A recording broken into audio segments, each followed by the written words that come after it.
How the worst moment of your life can turn into the exact doorway you didn't know you needed? Give me 5 seconds because this story starts with a birthday dress, a humiliating blind date, and a man who thought cruelty was confidence. And it ends with a little girl asking the one question that reroutes everything. Camila Williams showed up 15 minutes early, like she always did when something mattered. It was her birthday and she'd canceled family plans to be there because her cousin swore this blind date was different, that the guy was a catch. That maybe finally Camila would meet someone who saw her not just her resume, not just her smile, not just whatever assumptions people load onto a black woman before she even speaks. The restaurant was one of those Chicago bistros that tries hard to feel effortless. Soft lighting, polished glass, quiet jazz menus that act like they're doing you a favor. Camila wore a navy blue dress she'd chosen carefully that morning, the kind that makes you feel put together without screaming for attention. But the moment Derek opened his mouth, that dress started to feel heavy, like armor you didn't realize you needed. He didn't even lower his voice. In a crowded restaurant, on her birthday, with a straight face like he was stating a business fact. "Look, I'll be blunt," Derek said, leaning back like he owned the table. "When my cousin said you were black, I thought she meant you were. You know, dark-skinned. I didn't expect something so obvious." A couple heads turned, not enough to intervene, but enough to witness. Camila sat still, posture perfect, hands calmly resting near her water glass. Her silence wasn't shock, it was processing, cataloging. The kind of quiet that happens when you've seen this pattern before, and you're not going to waste energy reacting the way the other person wants you to react. "I understand," she said softly, voice smooth and controlled. "And what exactly did you expect?" Derek laughed sharp, ugly, the sound of discomfort. "Someone more compatible. I work in finance. I earn 6 figures. My world is different." He gestured vaguely at her, like she was an unfortunate accessory. "I need someone who won't attract attention for the wrong reasons. My colleagues won't understand." He said it the way people say, "My clients won't like it," as if her existence was a brand risk. Camila blinked once. Calm, still calm. "Your colleagues," she repeated, tilting her head slightly. "From Sterling and Associates." Derek's smile faltered. "How do you know where I work?" Camila's mouth lifted into something that looked like a smile if you didn't know what cold intelligence looks like. "Female intuition," she said. But it wasn't intuition. It was the first sign Derek had misjudged the entire room. The waiter approached, eyes flicking between them, unsure whether to interrupt. Derek waved him off like a fly. "Look, I'm not going to pretend this can work. You seem polite, but my world is too complex for a black woman to understand." Camila nodded gentle like she was agreeing with him. "Exactly," she said, and Derek didn't even catch the razor hidden in that word. He thought he'd won, thought he'd escaped something. He stood up with relief, grabbed his phone, and walked away chuckling, already texting someone about the disaster. That's when he missed the most important detail of the night. Camila didn't look humiliated. She didn't shrink. She didn't fold. Her posture was the posture of someone who had just received a gift ammunition wrapped in arrogance. As she sat there thoughtfully tapping her phone, a small shadow appeared beside the table. A little girl, curls bouncing, maybe 4 years old, big brown eyes full of curiosity, looking at Camila like she could see through the adult masks in the room. "Why are you sad?" the girl asked. Camila looked down and smiled. This time a real one. Not polite, not defensive, genuine. "Actually, sweetie," she said softly, "I'm not sad. I'm planning." The little girl tilted her head. What Camila's smile didn't widen. It sharpened into focus. "Justice," she said. "I'm planning justice." The child's mother rushed over, embarrassed, whispering apologies. "Sorry, she's very curious." "Annie, come on, leave the lady alone." But Annie didn't move. She stared at Camila with a seriousness that didn't match her age. "You look like my favorite teacher," she said.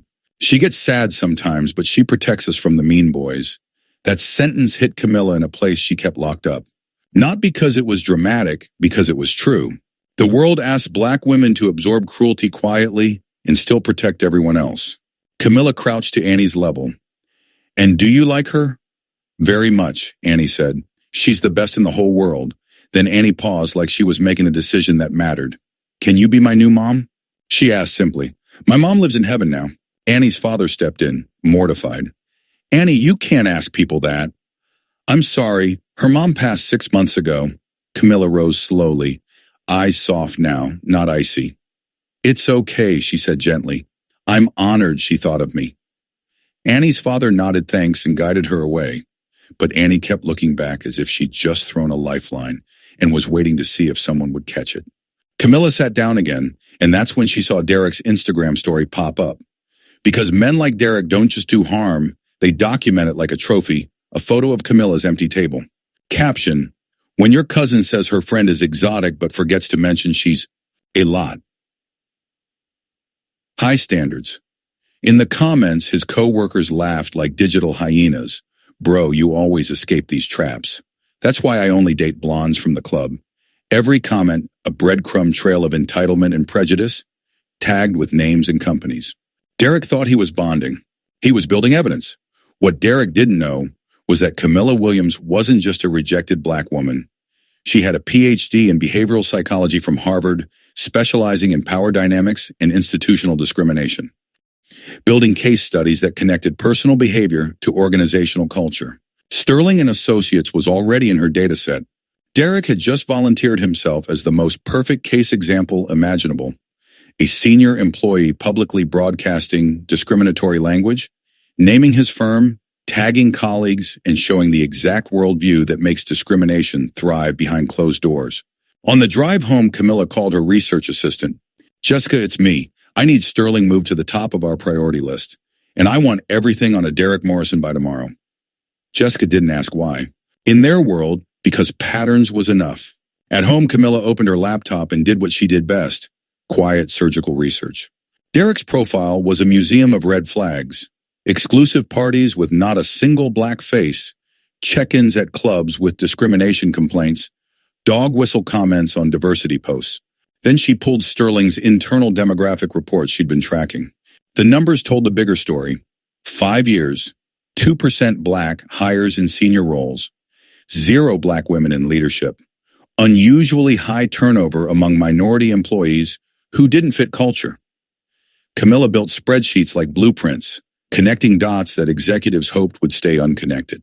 At 2 a.m., Derek texted her, "Hey, no hard feelings. Nothing personal. I just prefer my own type. You understand?" Camila screenshot it and added it to the file.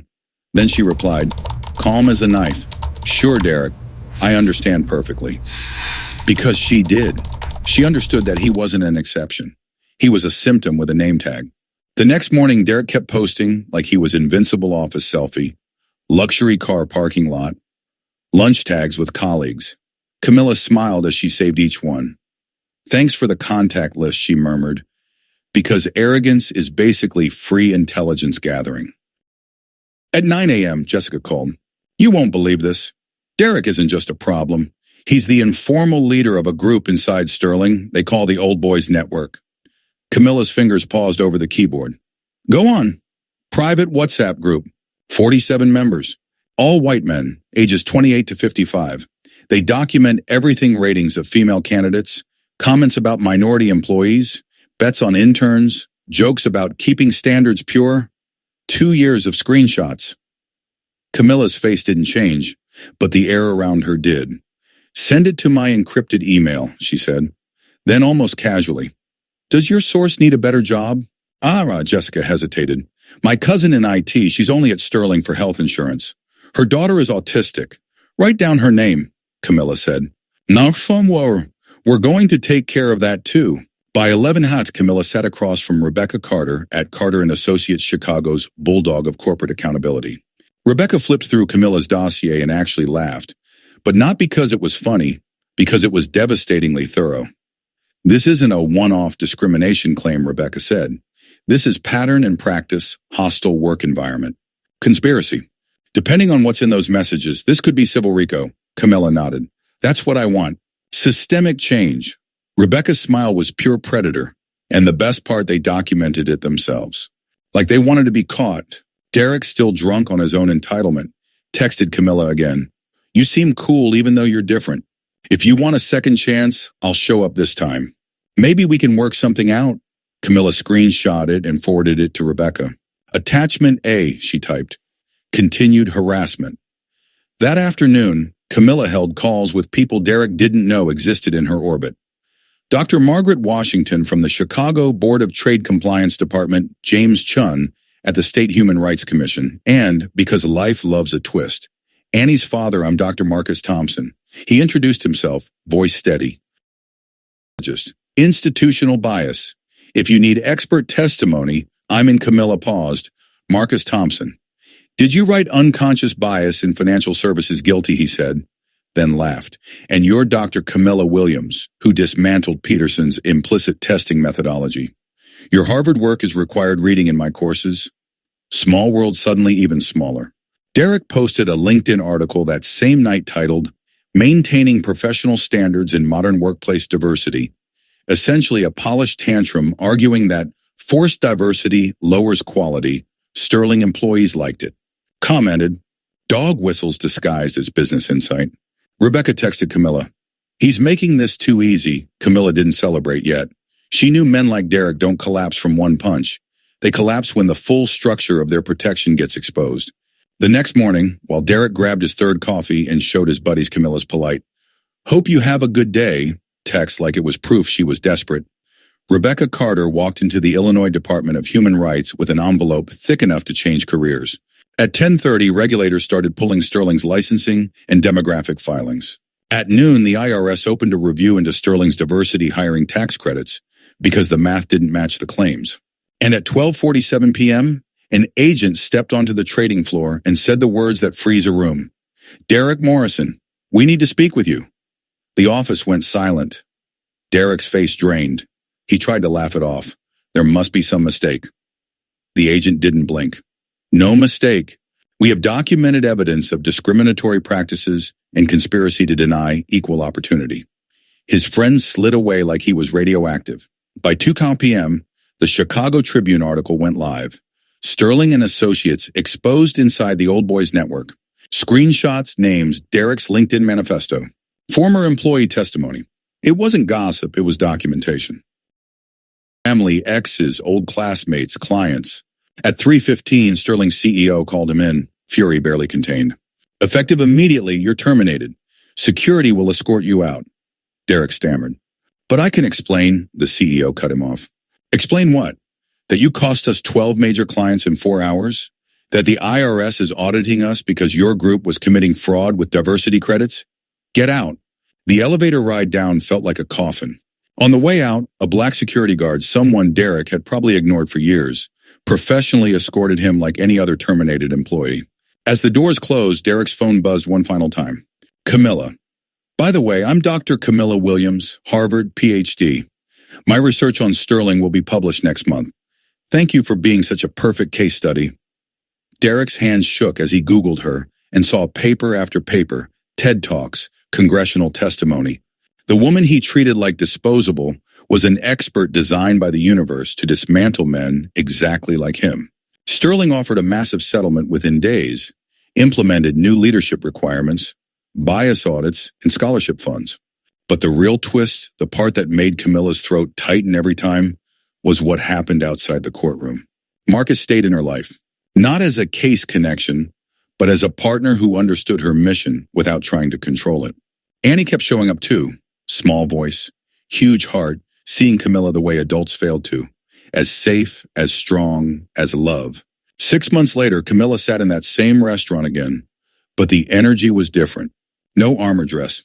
No anxiety. Annie swung her legs in a booster seat and announced, "Can I get mac and cheese with extra cheese?" Like she owned joy. Marcus smiled and reminded her, "Please and thank you." Annie turned to Camila and said the word that still made Camila's heart stutter. "Mommy." Adoption papers had been finalized last week. That began as a child's desperate question had become real. And that's the thing. Derek's cruelty didn't just expose a company. It exposed a gap in Camila's life she didn't know could be filled. He tried to diminish her worth, but all he did was hand her proof, power, and unexpectedly people who chose her. So tell me, do you believe the universe sometimes answers hate by sending the love you didn't know you needed? Drop your thoughts in the comments. Share this with someone who's ever been underestimated, and subscribe, because the next story is even wilder.